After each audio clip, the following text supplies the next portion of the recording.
देश की पहली हाइड्रोजन ट्रेन का हुआ उद्घाटन। जींद और सोनीपत के बीच चली हाइड्रोजन ट्रेन, पीएम मोदी ने दिखाई हरी झंडी। महाराष्ट्र के वर्धा में 12 साल की मासूम का रेप और हत्या के मामले में आज आरोपी की पेशी। रेप के बाद पत्थर से सिर कुचलकर हत्या का आरोप।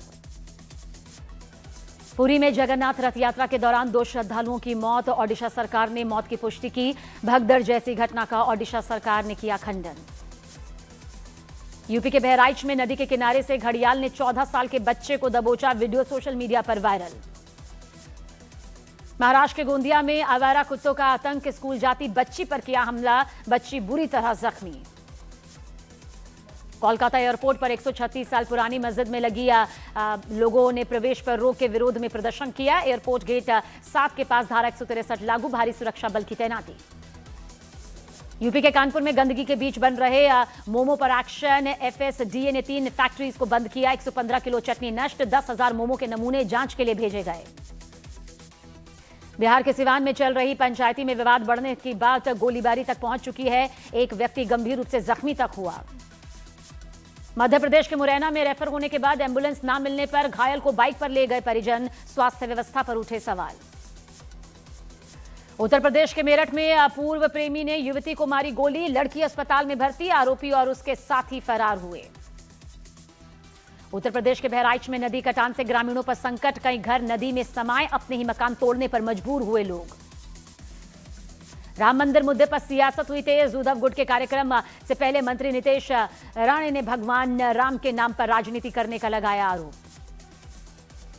गुजरात के अलग अलग जिलों से एटीएस ने जैश से जुड़े 5 आतंकी गिरफ्तार किए। पूछताछ के दौरान आरोपियों ने बम बनाने वाला ट्रायल का खुलासा किया है।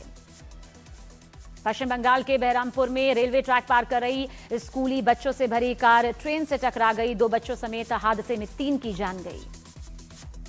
यूपी के बदायूं में अस्पताल से 4 मोबाइल चोरी। सीसीटीवी में कैद हुई वारदात, चोर पकड़ा गया। हरियाणा के पंचकूला में एक शख्स की चाकू मारकर हत्या कर दी गई। एक जख्मी, आरोपियों की तलाश में पुलिस तेजी से जुटी। यूपी के झांसी में टिकट जांच के दौरान महिला टीटीई के साथ मारपीट। महिला यात्री ने की मारपीट।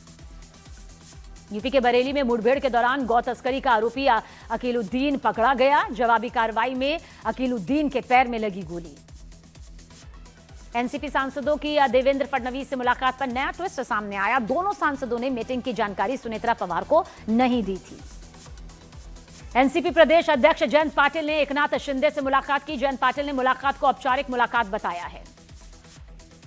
सीएम देवेंद्र फडणवीस से मिले पार्थ पवार, देरा। दोनों नेताओं के बीच हुई मुलाकात। कांग्रेस नेता राहुल गांधी का आज देहरादून दौरा। छात्रों की गूंज कार्यक्रम में शामिल होंगे। 5 लाख से ज्यादा छात्रों के शामिल होने का दावा।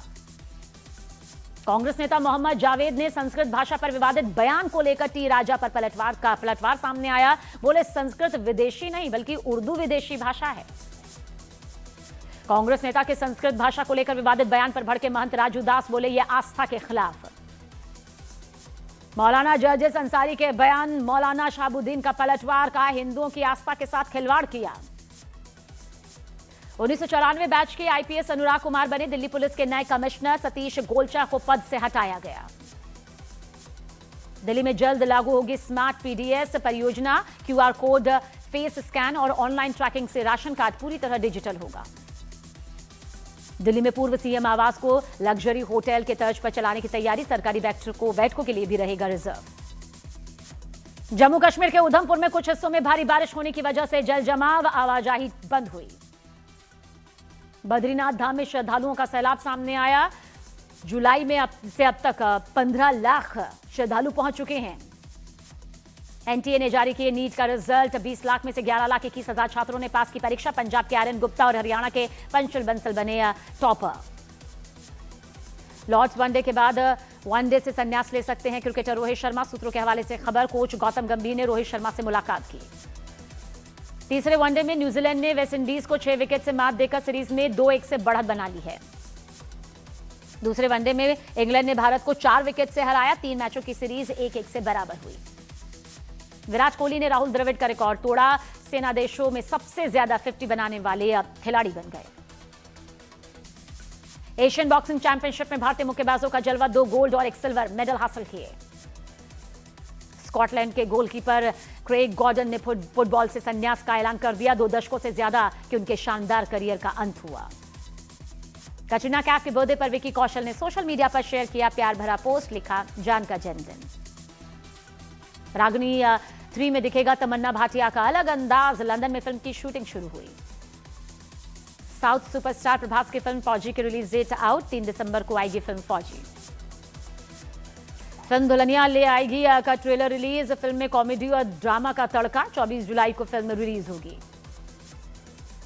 सीएम विजय की फिल्म जना नायकन के साथ टकराव से बचने के लिए कई फिल्मों की रिलीज डेट बदल दी गई। द डार्क हेवन और इमॉर्टल की रिलीज तारीख आगे बढ़ाई गई। पंजाबी फिल्म रांझिया के लीड रोल में दिखेंगे हादी संधू, सिमरत कौर और अंगद बेदी। साल 2027 में होगी film release. Critics choice super awards में प्रियंका चोपड़ा का जलवा। फिल्म द ब्लफ के लिए सर्वश्रेष्ठ अभिनेत्री का नॉमिनेशन मिला। स्पेन के जंगलों में लगी भीषण आग। 400 दमकल कर्मी आग बुझाने में तेजी से जुटे।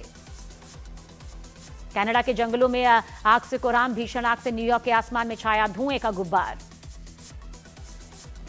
जंगलों में आग लगने से न्यूयॉर्क की एयर क्वालिटी बेहद खराब हो चुकी है। संडे न्यूयॉर्क में होना है फीफा वर्ल्ड कप का फाइनल। कनाडा के जंगलों में आग का धुआं शिकागो पहुंचा। खराब हवा की वजह से शिकागो में मास्क और इनहेलर की मांग बढ़ चुकी है।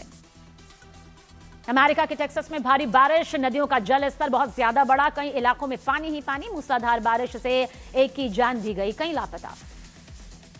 अमेरिकी सेना ने ईरान पर लगातार छठी रात भी किए खौफनाक हमले। रिपोर्ट के मुताबिक अमेरिकी हमलों में 7 नागरिक मारे गए और 9 जख्मी हुए।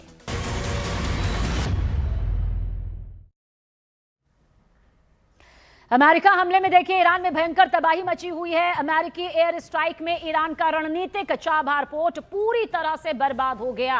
चाबहार के समुद्री कंट्रोल टावर को निशाना बनाया गया और 3 हवाई हमलों में उसे तबाह कर दिया गया, जिसका बाकायदा ये वीडियो भी सामने आया। वीडियो में चाबहार पोर्ट इलाके से धुएं का गुब्बार उठता दिखाई दे रहा है। देखिए किस तरह से ये खौफनाक हमला यहां पर होता है। चाबहार में ये अमेरिकी एयर स्ट्राइक कुछ इस तरह से सामने नजर आई, जहां पर कंट्रोल टावर तबाह कर दिया गया।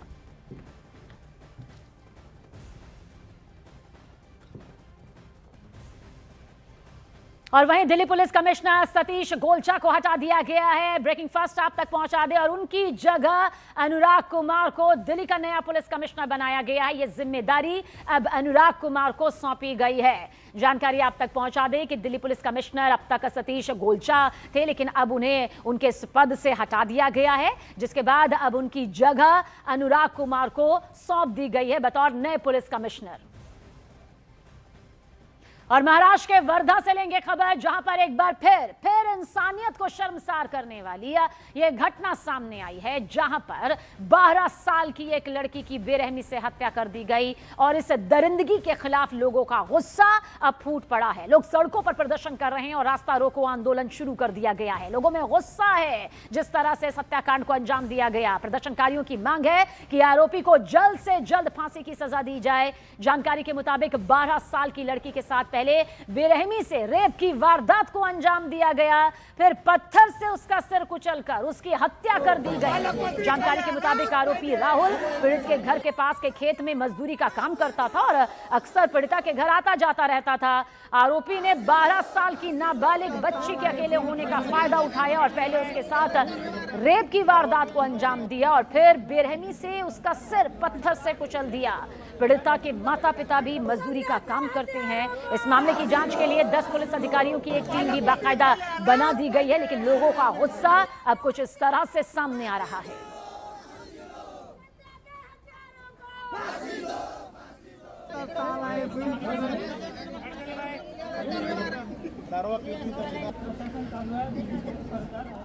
ब्रेकिंग फर्स्ट आप तक पहुंचा दे मैंगलोर से, जहां पर दिन दहाड़े 21 साल की लड़की की हत्या को अंजाम दिया गया है। जानकारी आप तक पहुंचा दे कि हत्या का जो आरोप है वो इस लड़की के एक्स बॉयफ्रेंड पर ही आ रहा है। बस स्टैंड पर लड़की पर सरेआम चाकू से ताबड़तोड़ हमले किए गए। दरअसल 4 साल पहले दोनों का ब्रेकअप हुआ था, जो प्राथमिक जानकारी निकलकर सामने आ रही है। एक्स गर्लफ्रेंड की हत्या कर चेतन नाम का ये आरोपी फरार हो चुका है। तो देखिए, दिन दहाड़े इस लड़की की हत्याकांड को अंजाम देकर उसका एक्स बॉयफ्रेंड जो कहा जा रहा है चेतन, वो फरार हो गया है। फिलहाल पुलिस की कई टीमों का गठन कर दिया गया है ताकि जल्द से जल्द इस युवक को, जिस पर यह इल्जाम लग रहा है कि इसने अपनी ही एक्स गर्लफ्रेंड की हत्या कर दी। ब्रेकिंग फर्स्ट पश्चिम बंगाल से, जहां पर ट्रेन से एक स्कूली बच्चों की कार टकरा जाती है और हादसे में 2 बच्चों समेत 3 की मौत हो चुकी है। लापरवाही के आरोप में गेटमैन गिरफ्तार कर लिया गया है। बंगाल सरकार का 10 लाख रुपए के मुआवजे का ऐलान यहां पर सामने आ गया है। दरअसल ये बंगाल का बहरमपुर का मामला है और वहीं मौके पर अधीर रंजन चौधरी भी पहुंचे, जिन्होंने इस मामले को लेकर केंद्रीय रेल मंत्री से बातचीत भी की है। दरअसल 2 बच्चों समेत 3 की मौत का ये पूरा मामला सामने आया। यहाँ एक रेल गेट थी, जिस रेल गेट पे ये मैंड थी, ठीक है, मैन रेल गेट में वो जो गेटमैन थे उनकी गलती से ये बड़ा हादसा हो चुका है। ये कई लोगों की मौत हो चुकी है, उनको तो अरेस्ट किए गए हैं। ये आम जनता को शांत करने के लिए किसी ऑफिसर को तुरंत भेज दीजिए। अयोध्या के राम मंदिर के चढ़ावा चोरी के आरोपों के बाद अब ट्रस्ट की तरफ से प्रायश्चित पूजन कराया जा रहा है। प्रायश्चित मतलब माफी, यानी मंदिर के चढ़ावे में चोरी को लेकर माफी मांगना। प्रायश्चित अनुष्ठान 10 दिनों तक राम मंदिर में ही चलेगा। प्रायश्चित पूजन का मकसद, इसका उद्देश्य कमियों को दूर करना है, माफी मांगना है। जिस तरह का ये गबन इस पूरे मामले को लेकर किया गया।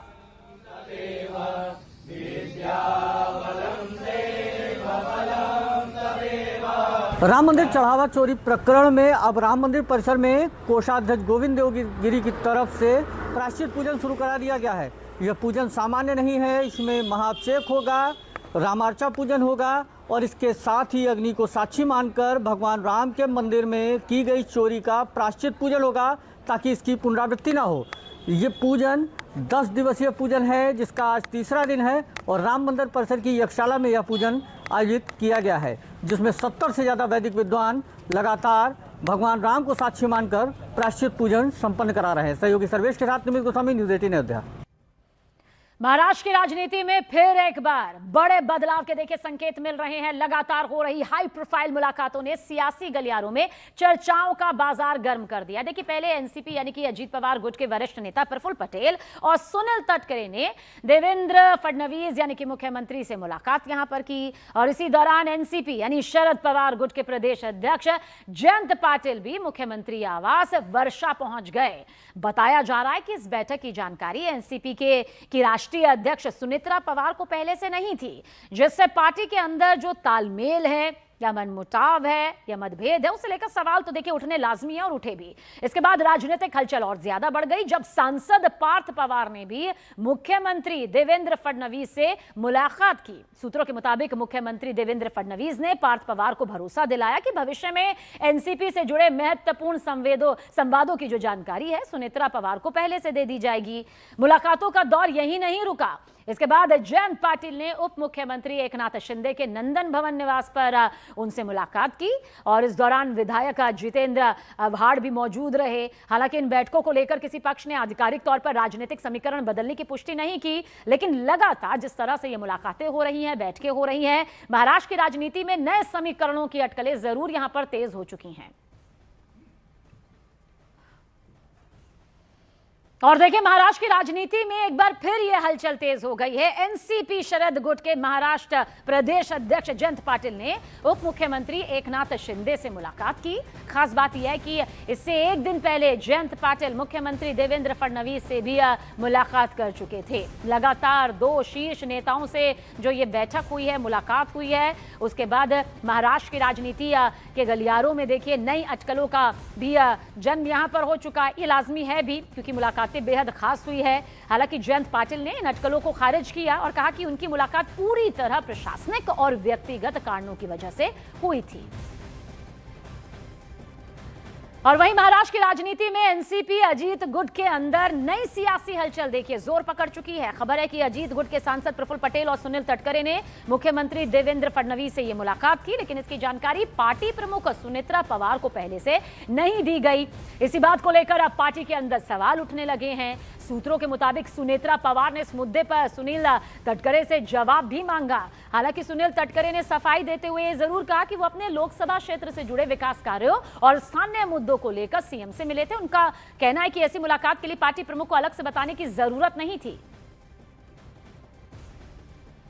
वंदे मातरम का सम्मान नहीं करने पर कार्रवाई होगी, ये ब्रेकिंग फर्स्ट आप तक पहुंचा दे। सरकार मॉनसून सत्र में ये बिल पेश करेगी, यानी कि वंदे मातरम का अगर अपमान किया जाता है, सम्मान नहीं किया जाता है, तो अब ऐसा करने वालों पर कार्रवाई की जाएगी।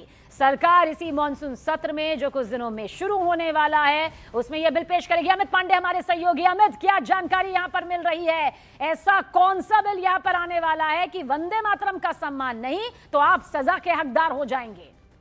देखिए, अभी तक कानूनी कार्रवाई का प्रावधान नहीं था, लेकिन सूत्रों के मुताबिक मौजूदा सत्र में सरकार एक बिल लाने की तैयारी कर रही है। राष्ट्रीय सम्मान के अपमान की रोकथाम में अमेंडमेंट बिल 2026। यह जो कानून है तो 1971 के कानून में बदलाव का यह प्रावधान होगा और इसके तहत अब जो भी राष्ट्रीय अस्मिता से जुड़ी, नेशनल ऑनर से जुड़ी चीजों का जो भी शख्स अपमान करता है तो उसके ऊपर कानूनी कार्रवाई होगी। और अब वंदे मातरम जो हमारा राष्ट्रीय गीत है, अगर और जो तय नियमों के मुताबिक या अगर कोई इसका भी अपमान करता है तो अब मौजूदा अगर ये बिल पारित हो जाता है तो अब इस 2026 के बिल के नियमों के मुताबिक अब उस पर कार्रवाई होगी। इसी के अलावा और अलग अलग चीजें राष्ट्रीय सम्मान की सूची के तहत जोड़ी गई हैं जिनका पालन करना होगा।